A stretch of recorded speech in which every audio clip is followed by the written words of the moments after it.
Une délégation multisectorielle avec des cadres de notre administration spécialisés dans les domaines qui sont en discussion au 9e sommet des Amériques qui s'est tenu à Los Angeles en Californie du 6 au 10 juin 2022. Cet événement présentait, de par son ampleur et sa portée, de nombreux enjeux politico-diplomatiques pour Haïti, tant au niveau bilatéral, régional que multilatéral. En effet, les représentants de 73 États et organisations régionales et multinationales en dehors des Amériques étaient représentés. Il m'a semblé nécessaire et opportun de vous donner un tableau panoramique de mes principales activités et celles de notre délégation au cours de ce séjour laborieux et enrichissant à Los Angeles. Tout d'abord, au niveau du sommet proprement dit, j'ai procédé au cours des 3 sessions plénières avec les autres chefs de délégation à la validation de 5 projets d'engagement politique préalablement adoptés par la réunion ministérielle le 8 juin 2022. Il s'agissait des thématiques suivantes. Tout d'abord, un plan d'action sur la santé et la résilience dans les Amériques. Ce texte apporte des éléments de réponse face aux défis posés par la pandémie de Covid-19. Ensuite, un programme régional pour la transformation numérique. Il s'agit de favoriser le développement socio-politique. La délégation qui m'a accompagné était composée, entre autres, du ministre des Affaires étrangères, M. Jean-Victor Généus, de l'ambassadeur d'Haïti aux USA, M. Edmond Bauchy, de l'ambassadeur d'Haïti à l'OEA, M. Léon Charles, du coordonnateur national pour cet événement, l'ambassadeur Guy Lamotte, et de nombreux cadres. Je disais donc, par la transformation numérique, nous entendons accélérer la transition vers une énergie propre, durable et renouvelable. Notre avenir vert et durable était important, et un plan d'action interaméricain sur la gouvernance démocratique a été adopté. Toujours dans le cadre du sommet, à la session de plénière du 10 juin,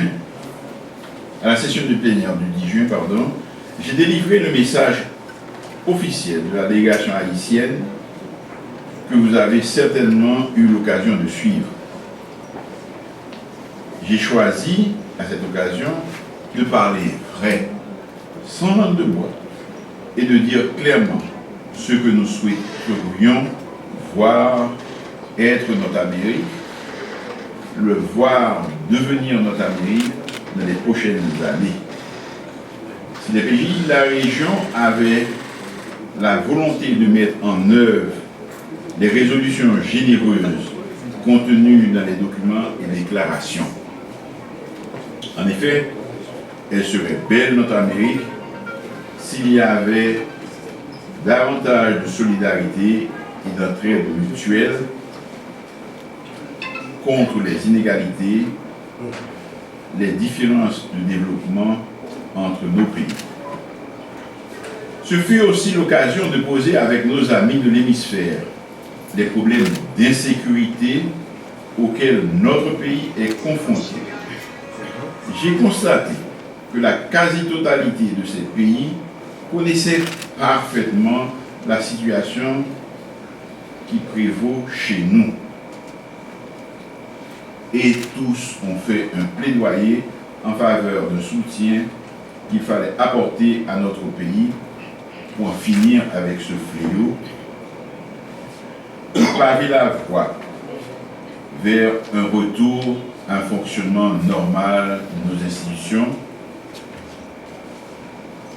à travers des élections crédibles. J'ai de bonnes raisons de croire que le soutien que nous recherchons pour notre police devrait très prochainement se concrétiser. Permettez-moi toutefois de ne pas en dire plus pour le moment. De plus, sur le plan bilatéral, j'ai eu une excellente rencontre de travail avec une délégation de la BID conduite par son président. Au cours de ces échanges, la BID a pris l'engagement à continuer d'œuvrer dans des projets économiques. Ces activités consisteront à financer le développement de petites et moyennes entreprises dans les zones pourvoyeuses de migrants. La BID a aussi pris l'engagement de voir comment aider à renouveler le don de 2 milliards à raison de 200 millions par an sur 10 ans, don qui vient d'arriver à terme. Peu après la rencontre avec la BID, j'ai eu l'opportunité de discuter avec le secrétaire général de l'OEA autour des sujets tels que la sécurité, l'organisation d'élections démocratiques en Haïti et la coopération apportée au pays. Dans le même ordre d'idée, j'ai eu une rencontre de travail avec le secrétaire général des Nations Unies, M. Antonio Gutiérrez, sur notamment la question sécuritaire et le renouvellement du mandat du BID. J'ai aussi eu des échanges avec les ambassadeurs des États-Unis à l'ONU et le sous-secrétaire général et le sous-secrétaire d'État américain. Ça a été une opportunité pour explorer les nombreux défis auxquels fait face Haïti. Par ailleurs, avec notre ministre des Affaires étrangères, j'ai également eu une excellente et fructueuse rencontre de travail avec une délégation de 23 députés du Congrès américain, composée entre autres de Mme Nancy Pelosi, présidente de la Chambre des représentants, Mme Maxine Waters, membre influent du Black Caucus, M. Gregory Mix, président de la Commission des Affaires étrangères, des députés d'origine haïtienne et dominicaine. Au cours de ces échanges, les congressmen m'ont promis de continuer à soutenir Haïti. Toujours sur le plan bilatéral, j'ai rencontré le président de la République dominicaine, son Excellence, M. Luis Abinader. Nous en avons profité pour échanger sur des sujets d'intérêt pour nos deux pays, tels que la question migratoire, la question de la criminalité transfrontalière et la nécessité de travailler au renforcement de la coopération entre nos deux pays. La question de la candidature haïtienne au poste de directeur général de l'OPS-OMS a brièvement été également abordée. Et nous ne pouvons que regretter quelques malentendus enregistrés s'agissant de la minute de cette belle rencontre, ce qui a fait créer un conflit et beaucoup d'encre.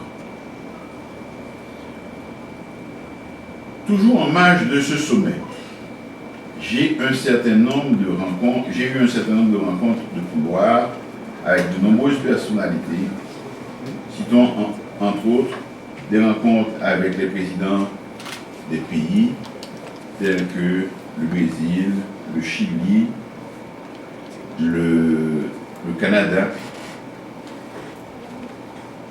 le président américain, notamment lors d'un dîner offert en l'honneur des chefs d'État et de gouvernement, le Premier ministre de Bahamas